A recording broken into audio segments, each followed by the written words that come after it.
High, আজকে আমি আবারও চলে এসেছি আপনাদের জন্য ছোট্ট একটি রিডিং করতে। তো যেরকম দুটো পাইল রাখি আজকেও সেরকমই রেখেছি। একটাতে রেখেছি কমলা কালারের সুতো আর একটাতে রেখেছি সবুজ কালারের। তো কমলা কালারের সুতোটি ওটা 1 নম্বর পাইল আর সবুজ কালারেরটি 2 নম্বর পাইল। এখানে আমি কার্ড শাফল করেও রেখে দিয়েছি। তো বলি যে কারণে রিডিংটি করছি। আজকে আমি দেখে নেব আপনারা যারা এখনও বিয়ে করেননি বা সম্পর্কে রয়েছেন তো তাদের জন্য ডিভাইন কী বার্তা দিচ্ছে। আপনাদের জন্য অ্যারেঞ্জ ম্যারেজ করা ঠিক হবে নাকি লাভ ম্যারেজ? তো সকলেই পজিটিভ থাকুন, পজিটিভ ভাবুন। আর যারা আমার চ্যানেলটিকে এখনও সাবস্ক্রাইব করেনি তারা সাবস্ক্রাইব করে দেবেন এবং আমার রিডিংগুলো যদি আপনাদের ভালো লেগে থাকে তাহলে অবশ্যই লাইক কমেন্ট শেয়ার করে পাশে থাকবেন। আর হ্যাঁ, এনার্জি এক্সচেঞ্জের জন্য অবশ্যই কমেন্ট বক্সে 1176 লিখবেন কিংবা থ্যাংক ইউ ইউনিভার্স লিখবেন। আচ্ছা, তো এখানে এসছে দ্য স্টার এবং 5 অফ পেন্টাকলস। তো যারা 1 নম্বর চুজ করেছিলেন মানে কমলা কালারের সুতো তাদের জন্য বলি আপনাদের জন্য লাভ ম্যারেজটাই ঠিক আছে। মানে লাভ ম্যারেজ করলে আপনারা হ্যাপি থাকবেন, লাইফে সব কিছু ব্যালেন্স করে চলতে পারবেন, একটা স্পিরিচুয়াল জার্নিতে থাকবেন, লাইফে সব কিছু পাবেন, গ্রোথ, প্রসপারিটি, অ্যাবান্ডেন্স সব থাকবে। ঠিক আছে, কোনো প্রবলেম থাকবে না, সেরকম বড় কোনো ইস্যু হবে না বিয়ের পর যদি লাভ ম্যারেজ করেন।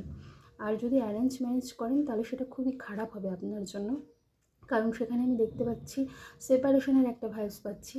হয়তো ডিভোর্স হয়ে যেতে পারে, আপনারা সেপারেশনে চলে যেতে পারেন, কিংবা একে অপরের সঙ্গে এতটাই ঝগড়া করবেন যে শান্তিময় থাকবে না সেই লাইফটা। ঠিক আছে, আর মানি লস হবে আমি এখানে দেখতে পাচ্ছি। ম্যাটেরিয়ালিস্টিক কিছুই থাকবে না সেরকম, সব দিকেই লস হতে থাকবে যদি আপনারা অ্যারেঞ্জ ম্যারেজ করেন। কিন্তু সেক্ষেত্রে দেখুন লাভ ম্যারেজের ক্ষেত্রে আপনাদের জন্য সবটাই ফ্রুটফুল হবে। ঠিক আছে, যা কিছু স্টেপ নেবেন ভালো পাবেন রেজাল্ট, হ্যাপি থাকবেন, একটা হ্যাপি ফ্যামিলি পাবেন। ঠিক আছে, তো এটা ছিল 1 নম্বর গ্রুপের জন্য।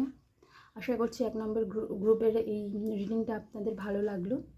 এবার দেখা যাক 2 নম্বরের জন্য কী এসছে। আচ্ছা, এখানে আমি দেখতে পাচ্ছি স্ট্রেংথের কার্ড এসছে এবং 10 অফ কাপস।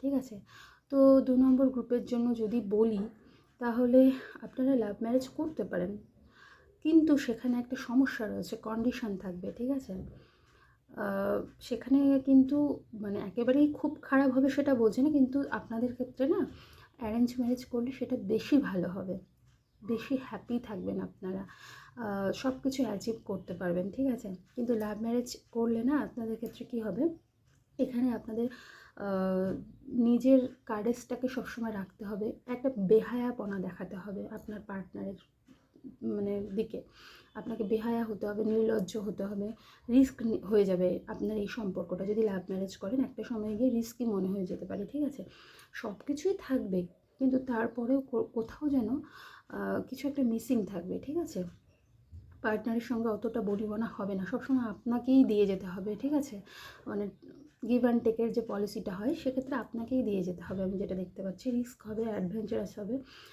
তো সেক্ষেত্রে যদি বলি অ্যারেঞ্জ ম্যারেজ করেন তাহলে একদম হ্যাপি ফ্যামিলি বানাতে পারবেন, বাড়ি ঘর সব কিছু হবে, সব কিছু থাকবে আপনার কাছে। ঠিক আছে, মানে এনজয় করবেন, সেলিব্রেট করবেন, মানে যা যা একটা দরকার লাইফে ভালোভাবে থাকার জন্য সবটাই থাকবে। কিন্তু লাভ ম্যারেজ করলে কিন্তু সেটা থাকছে না। তো সেটা আপনাদের উপর ডিপেন্ড করছে আপনারা কী করবেন, কিন্তু আমি এখানে দেখতে পাচ্ছি আপনাদের জন্য এটা করলে বেশি ভালো হয়, ডিভাইন এই বার্তাটাই দিচ্ছে। তো আশা করছি বন্ধুরা আমার রিডিংটা আপনাদের ভালো লেগেছে। Thank you.